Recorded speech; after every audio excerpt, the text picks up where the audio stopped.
Oke, selamat datang kembali di Zafwa Media. Oke, setelah lama kita tidak bertemu, kali ini kita akan mereview film yang sangat menggugah hati lah tibanya ya. Nah, di film ini agak mereview alur yang sedih-sedih sedikit.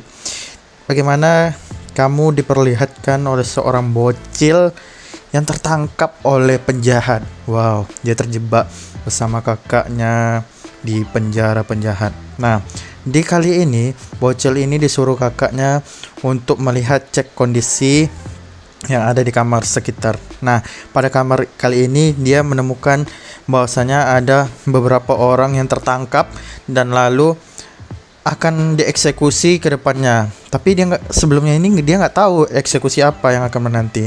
Nah, namun kakak ini merasa aneh, menyuruhnya untuk berenang kembali ke kamar sebelah. Namun hati sang adik itu enggan karena air yang di dalam tuh busuk. Karena tadi ada kita nampak belatung-belatung. Nah, namun dengan keinginan hati penuh, dia pun mengikutinya.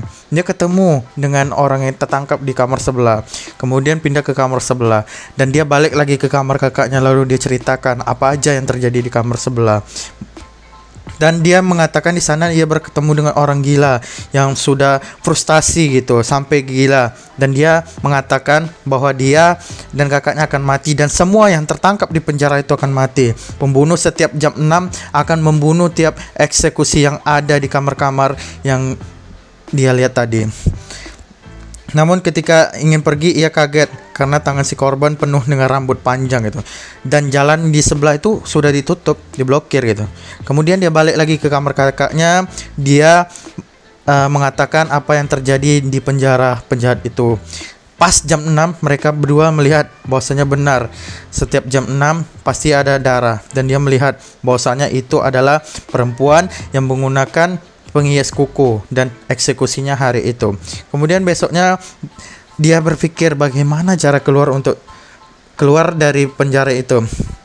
Nah, mereka pun melihat ilustrasinya dan menggambarnya di sebuah tembok bahwasanya setiap jam 6 maka akan ada pengeksekusian. Nah, per tiap kamar. Nah, setelah itu mereka berencana untuk menyuruh semua yang ada di kamar kamar penjara maksudnya, kamar penjara penjahat itu untuk memberikan apa yang ada termasuk pakaian mereka. Nah, di situ dia bersama kakaknya memikirkan bagaimana strategi untuk kabur. Sang kakak mulai merasa ada yang tidak benar. Kenapa adiknya lama sekali meminta barang itu, dan dia kejebak di kamar seorang wanita yang akan dieksekusi mati pada hari itu. Dengar bahwasanya dari pintu itu ada seorang penjahat yang akan mengeksekusinya. Namun kakaknya melihat dari paret, menyangka bahwa adiknya telah mati tertangkap. Namun hal yang tidak terduga, sang adik pun muncul dari paret. Setelah itu adiknya tanpa ada luka apapun, kakaknya memeluknya. Ternyata si pembunuh itu juga berprinsip bahwasanya akan membunuh setiap yang dipenjaranya itu sesuai dengan tanggal dan jadwal yang telah diatur. Dari penjelasan adiknya, pembunuh ini merupakan seorang anak muda yang membawa gergaji. Kalau bahasa kita ini enggak gergaji ya, singso namanya. Nah, namun mereka berencana untuk kabur. Bahwasanya pintu itu tidak tertutup rapat karena ada yang mengganjal dari luar.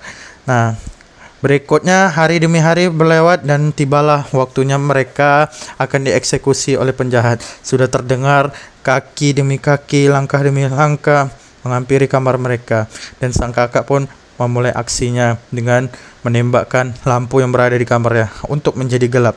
Seketika masuk, tiba-tiba mereka melihat sang pembunuh akan mengeksekusi mereka, sudah menghidupkan singsonya dan akan membunuh mereka. Dan sang kakak berpura-pura melindungi sang adik yang di belakangnya. Dengan emosinya, sang pembunuh ingin membunuh mereka secara sadis. Namun hal itu hanyalah rekayasa belaka. Rupanya sang adik itu telah berencana di depan pintu dan langsung mengunci pintunya dan menutup rapat-rapat. Kemudian sang adik pergi ke kamar sebelah yang beberapa wanita yang dijerat oleh sang pembunuh dan melepaskan semua korban-korban yang akan dibunuh. Namun dengan rasa hati iba, seorang adik ini melihat bahwasanya sudah terjadi eksekusi terhadap kakaknya, yaitu eksekusi pembunuhan. Dia memegang gagang pintu tapi ditahan oleh wanita yang baju kuning. Kalau kamu membuka pintu ini berarti pengorbanan kakak kamu sia-sia. Nah, di sini kita lihat bahwasanya pengorbanan seorang kakak terhadap adik itu sangat luar biasa.